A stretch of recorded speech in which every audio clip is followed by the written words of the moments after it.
अस्सलामुअलैकुम विद्यार्थी भाई बहनों। ધોરણ 10 પ્રકરણ 10 પ્રકાશ પરાવર્તન અને વક્રીભવન પાર્ટ 2। આ અગાઉ આપણે પાર્ટ 1માં પાઠની શરૂઆત કરી હતી। આજે એનાથી આગળ વધીએ છીએ આપણે।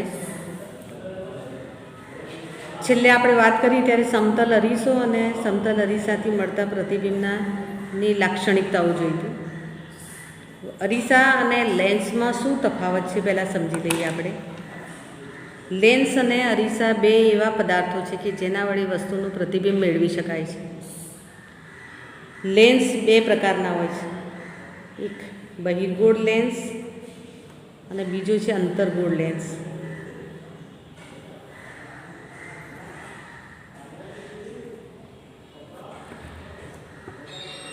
બહિર્ગોળ લેન્સ છે એની બહારની સપાટી ગોળાકાર હોય છે, જ્યારે અંતર્ગોળ લેન્સમાં અંદરની સપાટી ગોળાકાર હોય છે।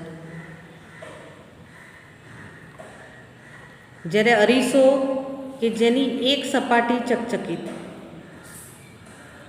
જ્યારે બીજી સપાટી છે છાયાવાળી હોય છે અથવા તો રંગથી રંગેલી હોય છે। આની જે સપાટી પરાવર્તક સપાટી છે અંદરની તરફની સપાટી પરાવર્તક છે, એટલે એને અંતર્ગોળ અરીસો કહે છે।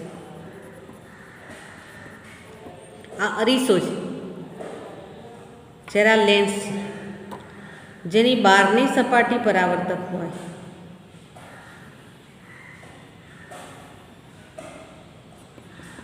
એને બહિર્ગોળ અરીસો કહે છે। પ્રથમ તો તમે અરીસા અને લેન્સ વચ્ચેનો તફાવત સમજી લો। આ લેન્સ છે અને આ અરીસો છે। લેન્સ જે છે એની એ પારદર્શક પદાર્થ છે, એમાંથી પ્રકાશના કિરણો આર પાર પસાર થઈ શકે છે। જ્યારે અરીસા છે એની એક સપાટી રંગેલી હોય છે કે છાયાવાળી હોય છે, એની એક જ સપાટી પરાવર્તક હોય છે।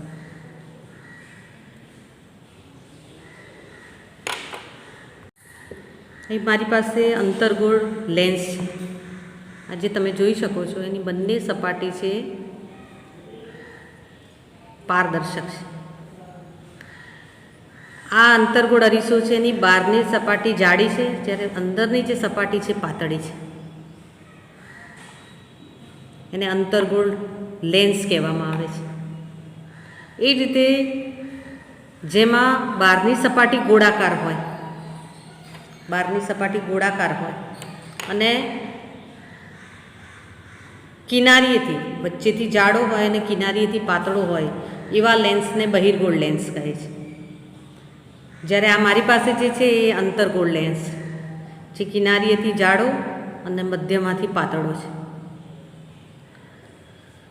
અરીસો, આ મારા હાથમાં જે છે અરીસો છે જેની એક સપાટી પરાવર્તક છે, જ્યારે બાકી પાછળની જે સપાટી છે એની રંગેલી છે, છાયાવાળી હોય છે। તમે જે અરીસામાં મોડું જુઓ છો સમતલ અરીસામાં ઘેર એ પણ અરીસો છે, પણ એ સમતલ અરીસો, જ્યારે આ ગોલીય અરીસો છે। તો અરીસામાં એક સપાટી હંમેશા રંગેલી હોય અને એક સપાટી છે પરાવર્તક હોય છે। તો આ બે વચ્ચેનો ભેદ આટલો યાદ રાખવાનો છે તમારે કે લેન્સ હોય તો બંને પારદર્શક પદાર્થ, પારદર્શક કાચ, જ્યારે અરીસો હોય તો એની એક સપાટી છે હંમેશા રંગેલી હોય છે। હવે આપણે પહેલાં ગોલીય અરીસાથી શરૂઆત કરવાની છે। અરીસામાં આપણે સમતલ અરીસા અને ગોલીય અરીસા। ગોલીય અરીસામાં ફરીથી બે પ્રકાર, અંતર્ગોળ અરીસો અને બહિર્ગોળ અરીસો। તો સમતલ અરીસા વિશે આપણે આગળ શીખી ગયા, આપણા ડ્રેસિંગ ટેબલ પર જે હોય છે એ સમતલ અરીસો છે। જ્યારે ગોલીય અરીસા છે બે પ્રકારના છે। ગોળીય અરીસા બે પ્રકારના છે, એક અંતર્ગોળ અરીસો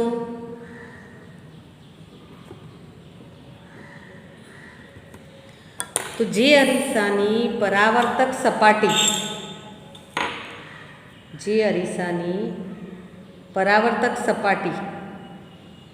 ગોળાકાર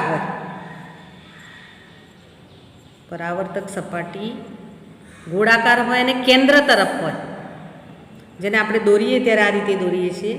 આ જે છે અંતર્ગોળ અરીસો છે। તો અરીસાની પરાવર્તક સપાટી અરીસાના કેન્દ્ર તરફ હોય, એટલે કે અરીસો જે ગોળાકાર ભાગમાંથી બનેલો છે, અરીસો એ ગોળાકાર કવચમાંથી કાપેલો એક નાનો ટુકડો છે. બંને અરીસાને વિચારીએ તો આ અરીસાને પણ વિચારીએ તો આ એક ગોળાકાર કવચનો ગોળાકાર ભાગનો કાપેલો ટુકડો છે. આપણે એક કાપેલો ટુકડો છે. તો ગોળાકાર અરીસાની પરાવર્તક સપાટી જો કેન્દ્ર તરફ હોય તો એને અંતર્ગોળ અરીસો કહેવામાં આવે છે. અને જો અરીસાની પરાવર્તક સપાટી બહારની સપાટી એ પરાવર્તક હોય, કેન્દ્ર તરફ ન હોય, બહારની સપાટી પરાવર્તક હોય, તેને બહિર્ગોળ અરીસો કહેવામાં આવે છે. તો અંદરની સપાટી પરાવર્તક તો એ અંતર્ગોળ અરીસો, બહારની સપાટી પરાવર્તક તેને બહિર્ગોળ અરીસો કહેવામાં આવે છે. તો અહીં ગોળીય અરીસાના આપણે બે પ્રકાર જોયા, અંતર્ગોળ અરીસો અને બહિર્ગોળ અરીસો. હવે આ બંને અરીસાના સંદર્ભમાં કેટલાક પદો સમજવાના છે. આપણે એક પછી એક આપણે પદો સમજીએ. પહેલાં અંતર્ગોળ અરીસો દોરું અને બહિર્ગોળ અરીસો દોરું. હવે અંતર્ગોળ અરીસો જ્યારે દોરવાનું હોય ત્યારે એનો કેટલોક ભાગ જ દોરવાનો હોય છે. ગોળાકાર કવચનો થોડોક જ ભાગ દોરવાનો હોય છે. આખો ગોળ અરીસો દોરવાનો નથી. આ રીતે એની સામે એનો અપારદર્શક જે ભાગ છે, છાયાવાળો જે ભાગ છે એ દોરવાનો હોય છે. એ જ રીતે બહિર્ગોળ અરીસો જેની બહારની જે સપાટી છે ચકચકિત દર્શાવવાની છે અને અંદરની સપાટી છે અપારદર્શક દર્શાવવાની છે.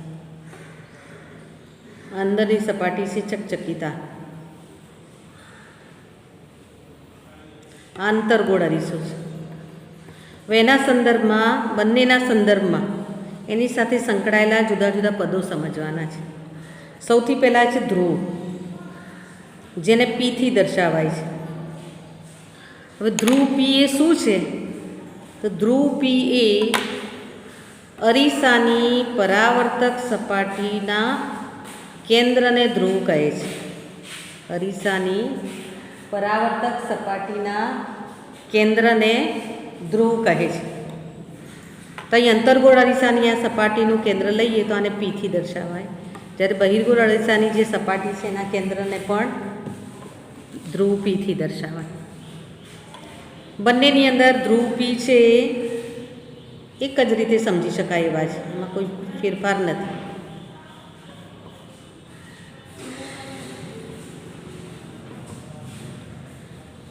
અંતર્ગોળ અરીસામાં પરાવર્તક સપાટી છે એના કેન્દ્ર તરફ હોય છે અને અહીં કેન્દ્ર તરફ હોતી નથી. કેન્દ્ર તરફ અપારદર્શક સપાટી છે.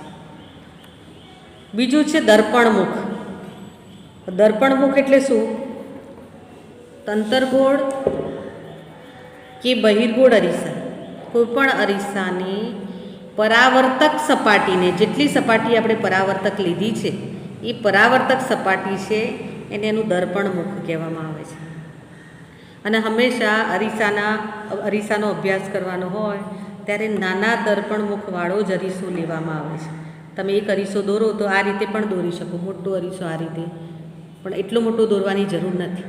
માત્ર નાના દર્પણમુખવાળો આટલું જ અરીસો દોરવાની ટેવ પાડવાની અને પ્રેક્ટિસ કરવાની. તો દર્પણમુખ એટલે અરીસાની પરાવર્તક સપાટીને, સમગ્ર પરાવર્તક સપાટીને દર્પણમુખ કહે છે અને એને MN થી દર્શાવાય છે. અહીં એમ લખવાનું, જ્યારે આપણે આકૃતિ દોરીએ ત્યારે અહીં N લખવાનું, અહીં એમ લખવાનું, અહીં N. બંને અરીસાની અંદર સમાન અક્ષરો દર્શાવવાના છે. ધ્રુવ પરાવર્તક સપાટીના કેન્દ્રને ધ્રુવ, પરાવર્તક સપાટીને દર્પણમુખ. ત્યાર પછી આ જ બિંદુ મેં જે દર્શાવ્યું છે, અરીસાનો પરાવર્તક સપાટીનો જે ભાગ આપણે લીધો છે એ કોઈ ચોક્કસ ગોળાનો ભાગ છે, ગોળાકાર કવચનો એક ભાગ છે. તો જે ગોળાકાર ભાગમાંથી અરીસાનો આ પરાવર્તક ભાગ કાપેલો છે, જે ગોળાના ભાગરૂપે અરીસાની સપાટી છે, પરાવર્તક સપાટી છે, એ ગોળાના કેન્દ્રને વક્રતા કેન્દ્ર કહે છે. વક્રતા કેન્દ્ર જેને સી થી દર્શાવાય છે.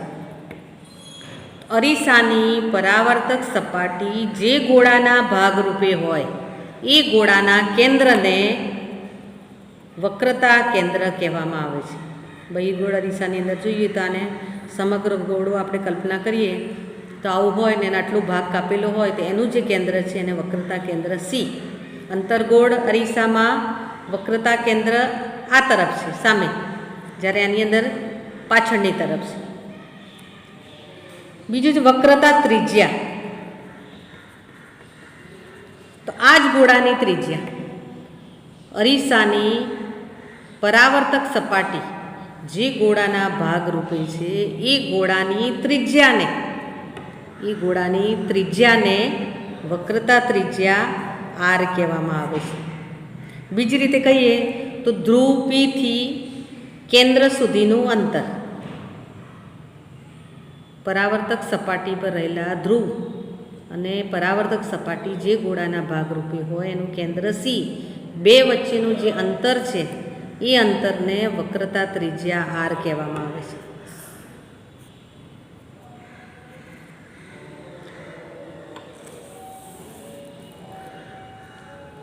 અરીસાના કેન્દ્રને ધ્રુવ, અરીસાની પરાવર્તક સપાટીને દર્પણમુખ કહે છે, એ જેને એમએનથી દર્શાવાય છે. વક્રતા કેન્દ્ર સી એટલે અરીસાની પરાવર્તક સપાટી જે ગોળાના ભાગરૂપે હોય એના કેન્દ્રને વક્રતા કેન્દ્ર, અને વક્રતા ત્રિજ્યા એટલે અરીસાની પરાવર્તક સપાટી જે ગોળાના ભાગરૂપે હોય એ ગોળાની ત્રિજ્યા એટલે કે ધ્રુવ પી અને વક્રતા કેન્દ્ર સી વચ્ચેનું અંતર, ધ્રુવ પી અને વક્રતા કેન્દ્ર વચ્ચેનું અંતર જેને વક્રતા ત્રિજ્યા આર કહે છે. ચોથી બાબત, એના પછીનો મુદ્દો છે કેન્દ્ર લંબાઈ. કેન્દ્ર લંબાઈ જેને એફથી દર્શાવાય છે. તો કેન્દ્ર લંબાઈ એ શું છે? તો કેન્દ્ર લંબાઈ સમજવા માટે આપણે અરીસાની ઉપર જ્યારે પ્રકાશના કિરણો જ્યારે અરીસા પર આપાત થાય, મુખ્ય અક્ષને સમાંતર આપાત થાય, બંને ઉપર આપણે જોઈએ.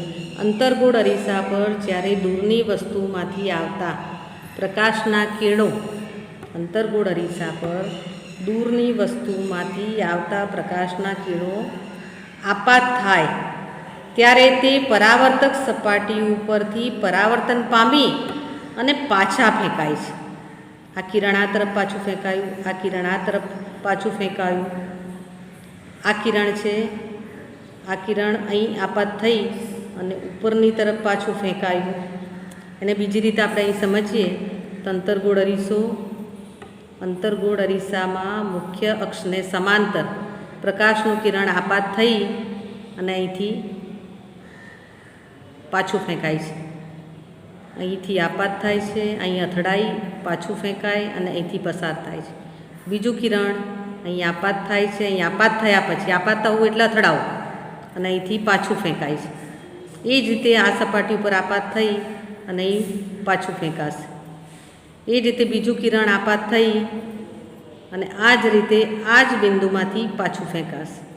તો જે બિંદુમાં કેન્દ્રિત થાય એ બિંદુને એનું મુખ્ય કેન્દ્ર કહેવામાં આવે છે. અને ધ્રુવ અને મુખ્ય કેન્દ્ર વચ્ચેના અંતરને એની કેન્દ્ર લંબાઈ કહે છે. આપણે કેન્દ્ર લંબાઈ સમજતા પહેલાં મુખ્ય કેન્દ્ર સમજવું પડે. એટલે પહેલાં મુખ્ય કેન્દ્રની વાત કરીએ કે અરીસાની પરાવર્તક સપાટી પર દૂરની વસ્તુમાંથી આવતા પ્રકાશના કિરણો જ્યારે આપાત થઈ પાછા ફેંકાઈ અને મુખ્ય અક્ષ પર જે બિંદુ પર કેન્દ્રિત થાય એ બિંદુને એનું મુખ્ય કેન્દ્ર કહે છે. મુખ્ય અક્ષ શું છે? તો મુખ્ય અક્ષ એ અરીસાના ધ્રુવ અને વક્રતા કેન્દ્રમાંથી પસાર થતી કાલ્પનિક રેખા છે. અહીં આપણે કોઈ પણ અરીસો દોરીએ ત્યારે પહેલાં અરીસાનું દર્પણમુખ દોરવાનું, દર્પણમુખ દોરી અને એના કેન્દ્રમાંથી પસાર થતી કાલ્પનિક રેખા દોરવાની. આ કાલ્પનિક રેખાને મુખ્ય અક્ષ કહે છે. આમ ધ્રુવ છે, આ એનું કેન્દ્ર છે. પરાવર્તક સપાટીનું જે ગોળાકાર ભાગમાંથી બને એનું કેન્દ્ર છે. મુખ્ય કેન્દ્ર તો અરીસાની સપાટી પર પ્રકાશના કિરણો આપાત થઈ અને જે બિંદુ પર કેન્દ્રિત થાય, હંમેશા આ કિરણો છે એ બરાબર મધ્યમાંથી જ પસાર થાય. ધ્રુવ અને વક્રતા કેન્દ્રની વચ્ચે હંમેશા મુખ્ય કેન્દ્ર હોય અને મુખ્ય કેન્દ્રમાંથી જ પસાર થતા દર્શાવવાના. તમે ફૂટપટ્ટીથી આકૃતિ દોરો એટલે ખાસ ધ્યાન રાખવાનું. આ ડાયાગ્રામ છે. આ અરીસાઓની સામે વસ્તુને મૂકીએ ત્યારે વસ્તુ ઉપર પ્રકાશના કિરણો આપાત થાય છે અને આપણે જોઈ શકતા નથી, પણ એને આપણે કાલ્પનિક રીતે અહીં દર્શાવીએ છીએ. ત્યારે અહીંથી પસાર થતા હોય એ રીતે જ હંમેશા દર્શાવવાના, જે પી અને સીની હંમેશા વચ્ચે હોય. ધ્રુવ અને વક્રતા કેન્દ્રની વચ્ચે જ હંમેશા મુખ્ય કેન્દ્ર હોય. ફરી એક વખત એ જ રીતે બહિર્ગોળ અરીસા પર જ્યારે સૂર્યના કિરણો આપાત થાય, અહીં આપણે પહેલાં મુખ્ય અક્ષ દોરીએ છીએ, આપાત થાય ત્યારે દાખલા તરીકે આ કિરણ આપાત થાય છે. બહિર્ગોળ અરીસા પર જ્યારે સૂર્યના કિરણો કે દૂરની વસ્તુમાંથી આવતા પ્રકાશના કિરણો આપાત થાય ત્યારે પરાવર્તન પામી કોઈ એક બિંદુમાં કેન્દ્રિત થતા નથી, પણ બીજી દિશામાં એ વિકેન્દ્રિત થઈ જાય છે, વાંકા વળે છે, એટલે વિખેરાઈ જાય છે. એ જ રીતે આ કિરણ છે પણ કેન્દ્રિત થતું નથી, પણ વિખેરાઈ જાય છે. આ બહિર્ગોળ અરીસાની સામે દૂરની વસ્તુમાંથી આવતા પ્રકાશના કિરણો આપાત થાય ત્યારે આપાત થઈ અને પાછા ફેંકાય ત્યારે વિખેરાઈ જાય છે. જ્યારે આપાત થતું કિરણ હોય ત્યારે આવું તીરની નિશાની કરવાની, અહીં અથડાય, પાછું ફેંકાય એટલે આ તરફની નિશાની કરવાની. આ કિરણ આપાત થયું, વિખેરાઈ ગયું એટલે આ બાજુ તીરની નિશાની, અહીં આપાત થાય છે એટલે અહીં તીરની નિશાની, વિખેરાઈ જાય એટલે આ તરફ નિશાની. આપાત કિરણની નિશાની આ પાછું ફેંકવાની નિશાની. તો અહીં પ્રકાશના કિરણો બહિર્ગોળ અરીસા પર જ્યારે આપાત થાય પરાવર્તક સપાટી પર, ત્યારે કોઈ બિંદુએ કેન્દ્રિત થતા નથી, એટલે એને પાછળની તરફ લંબાવી અને કોઈ એક બિંદુમાં કેન્દ્રિત થતા હોય તેવો ભાસ ઊભો કરવાનો છે, જેને કારણે આ કિરણો આકૃતિથી જ્યારે તમે ફૂટપટ્ટી વડે દોરો ત્યારે આ રીતે કોઈ એક બિંદુ મુખ્ય કેન્દ્ર નક્કી કરી અને એમાંથી પસાર થતા હોય એ રીતે એને દર્શાવવાના છે, જેને મુખ્ય કેન્દ્ર કહે છે. હું ચોપડીમાંથી આકૃતિ દર્શાવી તમને આ ફરી એકવાર સમજાવું.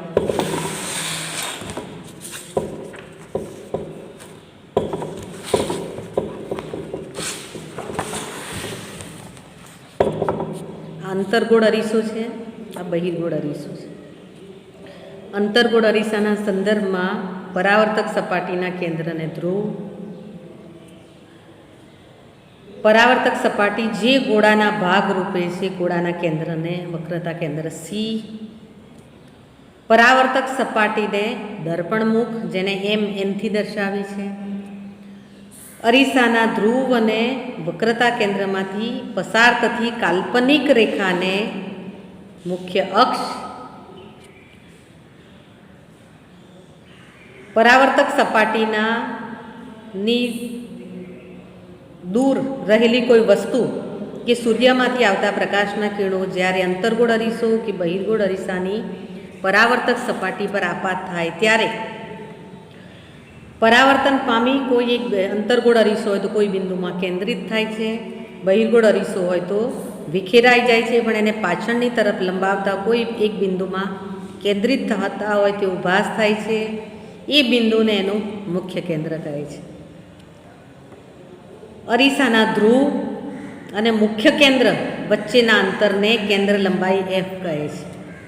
અહીં અંતર્ગોળ અરીસામાં મુખ્ય કેન્દ્ર પરાવર્તક સપાટીની આગળ હોય છે, જ્યારે બહિર્ગોળ અરીસામાં મુખ્ય કેન્દ્ર પરાવર્તક સપાટીના પાછળના ભાગમાં હોય છે.